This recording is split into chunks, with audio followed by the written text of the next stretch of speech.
मुख्यमंत्री और मध्य प्रदेश के पूर्व मुख्यमंत्री शिवराज सिंह चौहान ने छठ महापर्व को लेकर एक बड़ा बयान दिया है। उन्होंने कहा कि शारदा सिन्हा के बिना छठ महापर्व की कल्पना नहीं की जा सकती और ये पर्व और उनके गीत एक दूसरे के पर्याय हैं। उन्होंने शारदा सिन्हा को श्रद्धांजलि अर्पित करते हुए कहा कि छठ के दिन उनकी देवलोक गमन ने इस महापर्व को और भी गहरा अर्थ दिया है। मैं ऐसी गायिका जिनके बिना छठ महापर्व की कल्पना नहीं की जा सकती, स्वर्गीय शारदा सिन्हा जी के चरणों में श्रद्धा के सुमन अर्पित करता हूं। छठ महापर्व और उनके गीत एक दूसरे के पर्याय थे। उनके बिना इस महापर्व की कल्पना नहीं की जा सकती थी और छठ के दिन ही उन्होंने देवलोक गमन किया। छठ मैया उन्हें अपने चरणों में स्थान दे, उनकी दिवंगत आत्मा को शांति दे। उनके चरणों में प्रणाम। इसके बाद झारखंड और महाराष्ट्र के चुनावों पर टिप्पणी करते हुए चौहान ने कहा, झारखंड महाराष्ट्र में चुनाव है और मैं तो आजकल झारखंडी हो गया हूं। उन्होंने इंडिया गठबंधन को लेकर कड़ा रुख अपनाया और कहा, इंडिया गठबंधन की गारंटी झूठ का पुलिंदा है।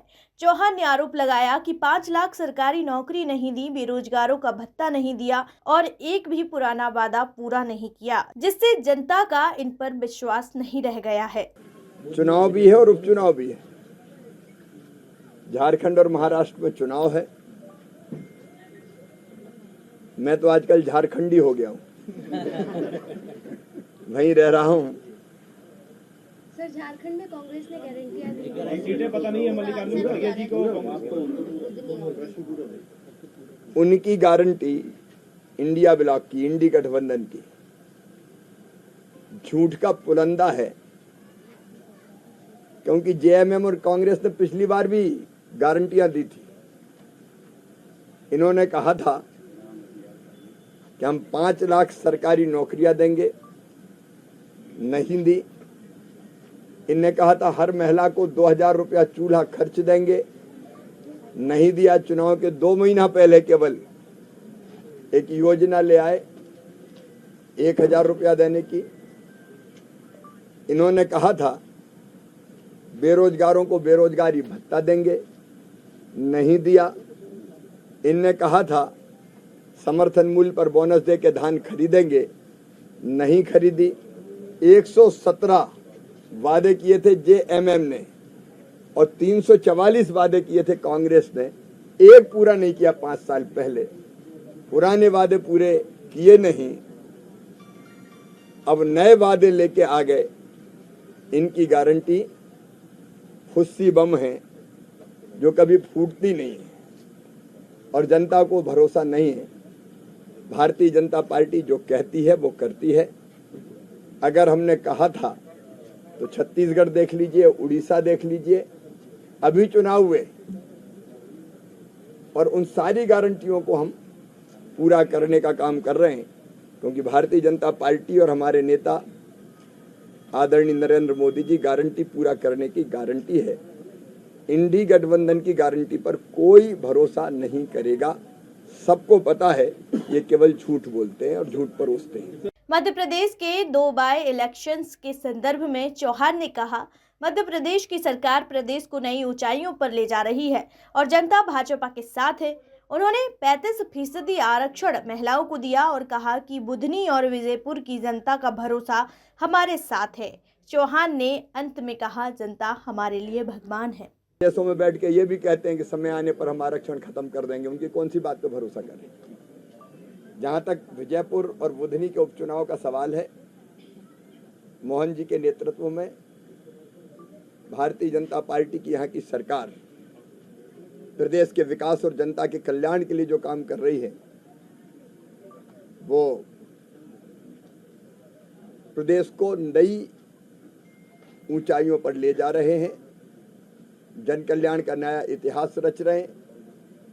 35% रिजर्वेशन बहनों को, बेटियों को शासकीय नौकरियों में देने का जो हमारा संकल्प था उस पर अमल किया गया है। ऐसी एक नहीं अनेकों चीजें हैं और डबल इंजन की सरकार, प्रधानमंत्री नरेंद्र मोदी जी का आशीर्वाद मध्य प्रदेश पर विकास के लिए लगातार बरस रहा है और इसलिए मध्य प्रदेश की जनता बीजेपी के साथ है, सरकार के कामों से प्रसन्न है और बुधनी और विजयपुर में भी जनता को ये विश्वास है कि विकास होगा तो भारतीय जनता पार्टी की सरकार ही करेगी। वैसे भी चाहे बुधनी हो और चाहे विजयपुर हो, जनता हमारे लिए जनता नहीं, अपना परिवार है और मेरा सौभाग्य है कि आज अपने परिवार से मिलने मैं भी जा रहा हूँ। सर, सरकारी भर्ती में धन्यवाद। इंदौर पुलिस कमिश्नर कार्यालय पर आज स्पेशल एडीजी डीसी सागर के द्वारा एक अहम बैठक ली गई। इस बैठक के जरिए उन्होंने सीएम हेल्पलाइन पर मिलने वाली शिकायतों की समीक्षा की। इंदौर पुलिस कमिश्नर संतोष कुमार सिंह ने उन्हें शहर में हुए सभी अपराधों से जुड़ी जानकारियां दी। बैठक में एडीजी डीसी सागर ने जिले में बेहतर कानून व्यवस्था बनाने और अपराधियों के खिलाफ प्रभावी कार्रवाई के निर्देश दिए। इसके साथ ही उन्होंने सीएम हेल्पलाइन पर की गई शिकायतों को गंभीरता से लेने और समय पर इसका निराकरण करने के भी आदेश दिए हैं। एडीजी डीसी सागर ने पुलिसकर्मियों को उत्साहित करने के लिए अटल बिहारी वाजपेयी की एक कविता भी सुनाई। दिए आज झकझोरता तेज तूफान है, नाव बवरों की बहाव में मेहमान है, पार पाने का कायम मगर हौसला, एक तेवर तूफा का त्योरी तन गई, मौत से ठन गई। तो जज्बा ये होना चाहिए कि हमारी मौत से ठन गई है और हम ड्यूटी को उस स्टैंडर्ड से करेंगे तो फरियादी भी संतुष्ट होगा और आप भी पुरस्कृत होंगे। धन्यवाद।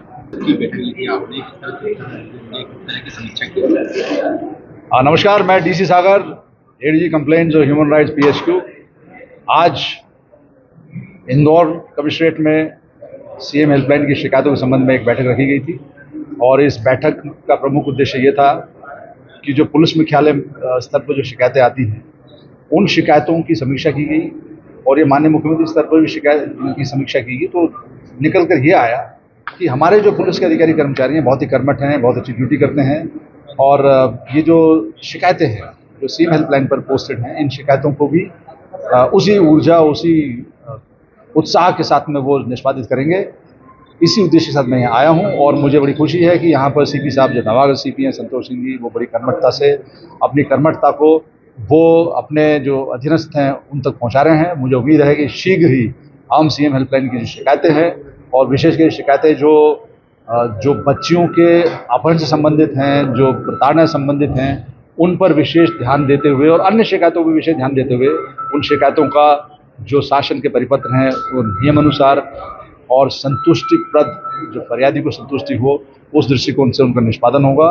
और माननीय डीजी साहब ने ये एक मुझे दायित्व सौंपा है जिसके निर्वहन के लिए मैं आया हूँ और इंदौर जोन, रूरल और कमिश्नरेट इन दोनों को मेरी ओर से जो मुझे कहना था कि वो अपने अपने जो स्किल्स हैं उनके प्रोफेशनल उनका इस्तेमाल करेंगे तो जनता जो है संतुष्टिपूर्ण ढंग से अपनी शिकायतों को निराकृत महसूस करेगी। सर, कई बार करने के बाद भी संबंधित पुलिस अधिकारी की शिकायत कर दी जाती है, मॉरल डाउन हो जाता है उसका, तो विभाग भी बिना सुने उनको कार्रवाई कर देता है। इसको लेकर किसी तरह का कोई रास्ता या इस तरह की कोई योजना बनाई है पुलिस विभाग? देखिए, कोई भी पुलिस अधिकारी यदि अपना काम नियमानुसार समय सीमा के अंतर्गत करता है तो कोई वजह नहीं है कि उनको किसी प्रकार की सजा मिले। कहीं ना कहीं किसी प्रकार की त्रुटि या अनदेखी कानून के प्रति होती है, अपनी ड्यूटी के प्रति होती है, तभी ये सवाल उठते हैं। अन्यथा ये कभी, मेरा तजुर्बा है कि कभी ये सवाल नहीं उठता कि आपने कोई काम अच्छा किया है उसके लिए भले ही आप पुरस्कृत ना हो लेकिन आप दंडित नहीं हो। कोई शिकायत इंदौर से आगामी 16 दिसंबर को दक्षिण दर्शन यात्रा की शुरुआत रेलवे के द्वारा की जाएगी। इसके लिए रेलवे के द्वारा इंदौर से स्पेशल ट्रेन चलाई जाएगी। यह यात्रा 3 श्रेणियों में यात्रियों को सुविधा प्रदान करेगी, जिसमें प्रथम श्रेणी स्लीपर क्लास की होगी, जिसमें 18,000 रुपये प्रति व्यक्ति के मान से यह पूरी यात्रा करवाई जाएगी।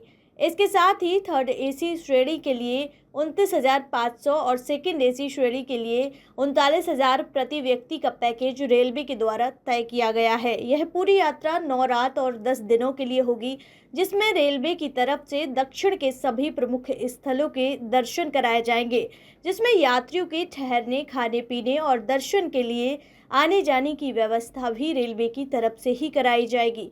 वहीं यह यात्रा इंदौर से शुरू होकर इंदौर में ही खत्म होगी। इस यात्रा के लिए ट्रेन में विशेष सर्व सुविधा युक्त LHB कोच लगाए गए हैं। यात्री इस ट्रेन में यात्रा के लिए IRCTC की वेबसाइट और काउंटर से भी बुकिंग करवा सकते हैं। दक्षिण दर्शन यात्रा में IRCTC से ये ट्रेन संचालित होगी।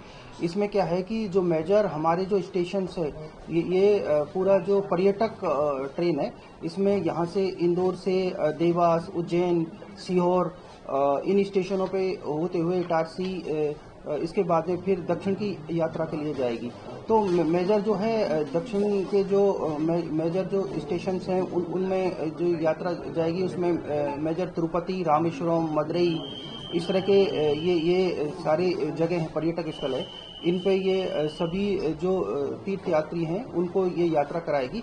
इसके अलावा इसमें सेकंड AC, स्लीपर और थर्ड AC तीनों कोचों के रहेंगे। तो ये मेजर जो है कि जो स्लीपर में 18,000 का किराया रहेगा और थर्ड AC में 29,500 और जो सेकंड AC में 39,000 रुपये पर यात्री इसमें रहेगा। तो ये क्या है कि पूरी तरह से साउथ का पैकेज है। इसमें जो भी यात्री हमारे यहाँ से इंदौर से, उज्जैन से और देवास से बैठ के और ये यात्रा को कर सकते हैं। सर कितने स्टॉप्स पे इसका स्टॉपेज रहेगा? देखिए, मेन अगर बात की जाए तो तकरीबन 1 दर्जन इसके स्टॉपेज होंगे और इसमें हमारे एरिया की बात की जाए तो यहाँ से जो ये ट्रेन में मेजर जो है इंदौर, उज्जैन, देवास और सुजालपुर और सीहोर, इसके बाद में संत हरिदास और दूसरे जो स्टेशन है भोपाल, इटारसी, इन स्टेशनों पे होके ये जाएगी। इसके बाद में ये भारत दर्शन के लिए ये क्या है कि 9 रातें और 10 दिन का टूर है। इसमें पूरी फैसिलिटी रहेगी क्योंकि जैसे यात्रा आप जो मेजर पर्यटक स्थल होगा उस पर पूरी जो रहने की व्यवस्था और ट्रांसपोर्ट और दूसरी जो फैसिलिटी है वो सारी इस फैसिलिटी में मिलेगी। सर क्या ये पहले भी एक बार ऐसी ट्रेन चली थी भारत गौरव में ही, क्या ये वैसी ही ट्रेन रहेगी या कुछ बदलाव रहेगा? देखिए, IRCTC ये ट्रेन संचालित करती है। इसमें क्या है कि मेजर LHB कोच से युक्त है, तो ये सेफ्टी फीचर्स हैं और पैसेंजर MTC इसमें ज़्यादा है। इसके अलावा ये हमेशा IRCTC इस तरह की ट्रेनें भारत गौरव पर्यटक ट्रेन चलाता है, तो इस प्रकार से ये ट्रेन चलाई है। सर मेडिकल फैसिलिटी कैसी रहेगी? देखिए, सारी इसमें मैं बताया कि पूरी आप IRCTC की वेबसाइट पे जाके भी ये सारी चीज़ आप चेक कर सकते हैं। जो इसके अलावा बीमा और जो भी फैसिलिटी है इसमें दी जाएगी। एक दूसरा ले लें सर, रीवा स्पेशल। इंदौर शहर एक बार फिर से बड़े और अंतर्राष्ट्रीय स्तर के बड़े आयोजन की मेजबानी करने जा रहा है। 25 से 29 नवंबर तक होने वाले इस आयोजन को लेकर देश के वित्त मंत्रालय की तरफ से इंदौर जिला प्रशासन को विशेष आदेश जारी किए गए हैं, जिसके आधार पर प्रशासन ने अपनी तैयारियां शुरू कर दी हैं। आज इंदौर संभागायुक्त दीपक सिंह ने इस कार्यक्रम की तैयारी को लेकर अहम बैठक ली। इस बैठक में इंदौर कलेक्टर आशीष सिंह, निगम आयुक्त शिवम वर्मा समेत पुलिस और प्रशासनिक अधिकारी शामिल हुए।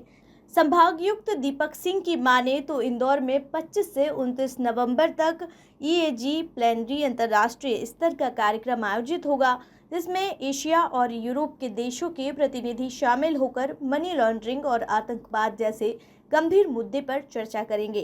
कार्यक्रम में शामिल होने वाले सभी लोगों को ठहरने से लेकर सुरक्षा तक की जिम्मेदारी जिला प्रशासन की है। इसके साथ ही कार्यक्रम में शामिल होने वाले सभी लोग इंदौर शहर, डेली कॉलेज, मांडू और ऐतिहासिक स्थलों का भी भ्रमण करेंगे। इसके लिए सभी अधिकारियों को अलग अलग जिम्मेदारी सौंपी गई है।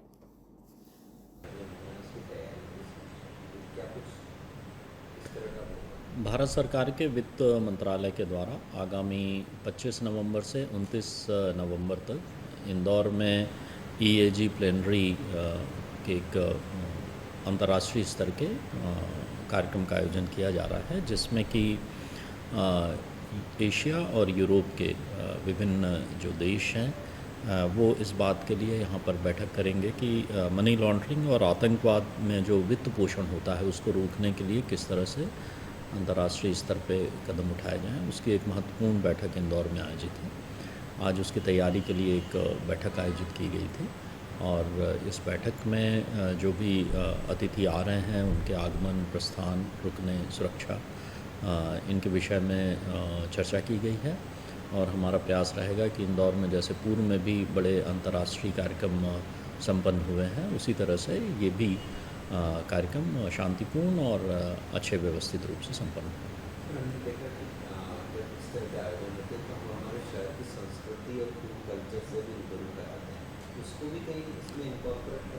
बिल्कुल, इंदौर का एक तो जो स्वच्छता में नाम है, तो आज बात हुई है नगर निगम, आईडीए और स्मार्ट सिटी के अधिकारियों से कि इस दौरान शहर में बहुत ही बेहतर साफ सफाई, ब्रांडिंग और सुंदरता इसकी रहे, इसके लिए आवश्यक तैयारी रखी जाए।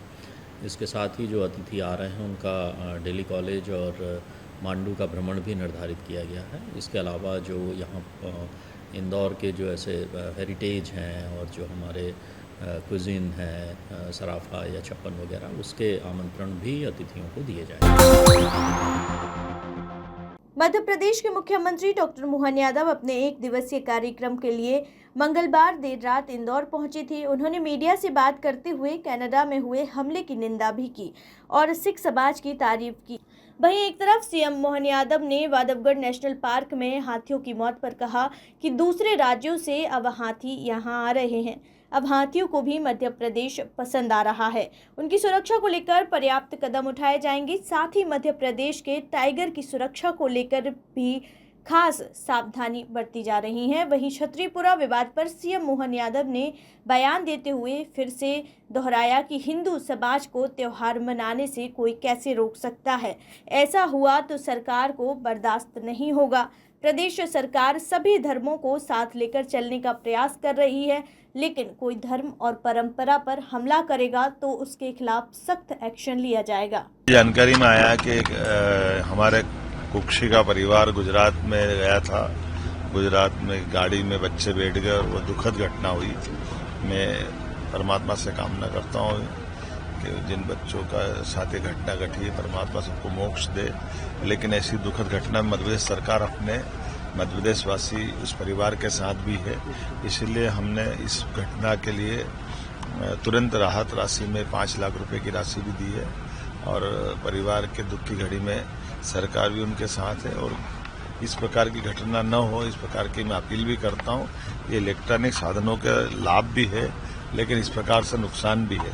ऑटोमेटिक लॉक हो जाना गाड़ी का, हवा प्रकाश बंद हो जाए तो किसी के साथ में भी ये घटना हो सकती है। तो लेकिन इस घटना के लिए मेरे अपने मन में बड़ी गहरी संवेदना भी है और दुख भी है कि एक बहुत गलत घटना घटी है।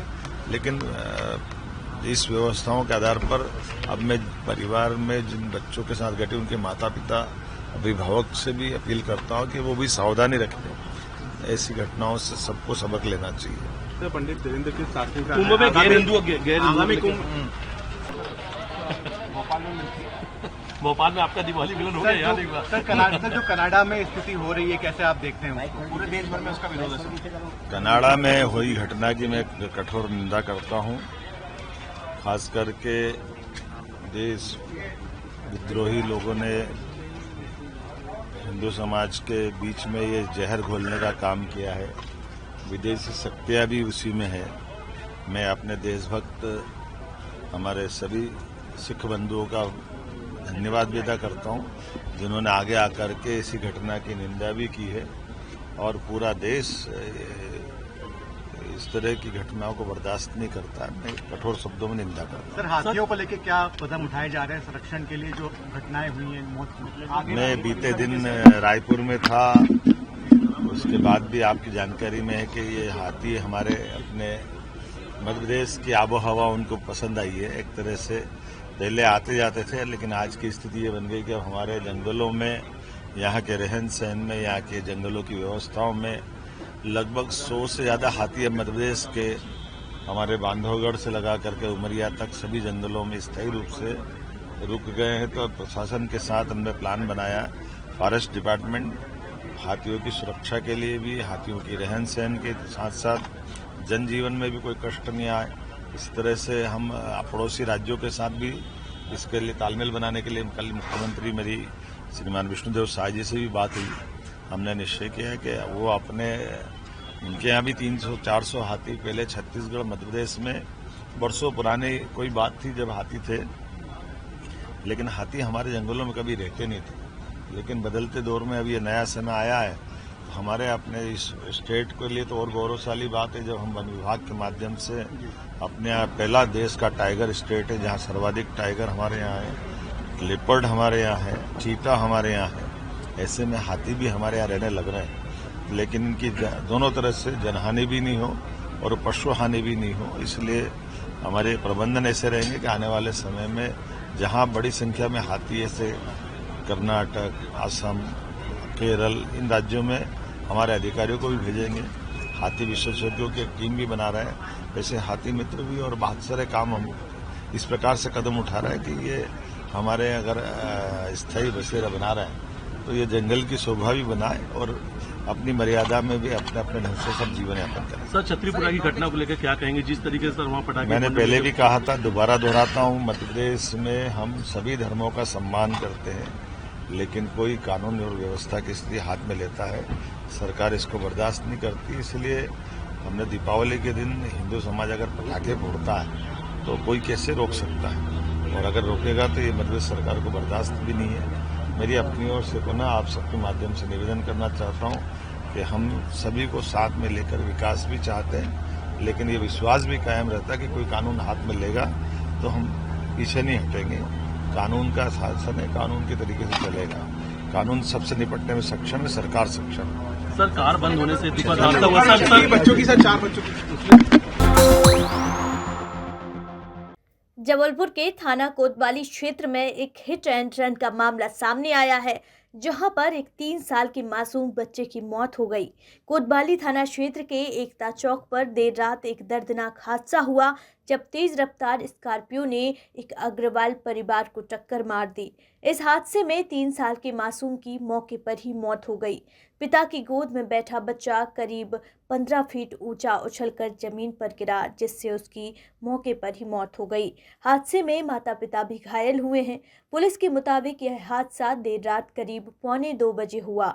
सौरभ अग्रवाल, उनकी पत्नी सुरभि और उनका बेटा प्रणीत रिश्तेदारों से मिलने के बाद लौट रहे थे।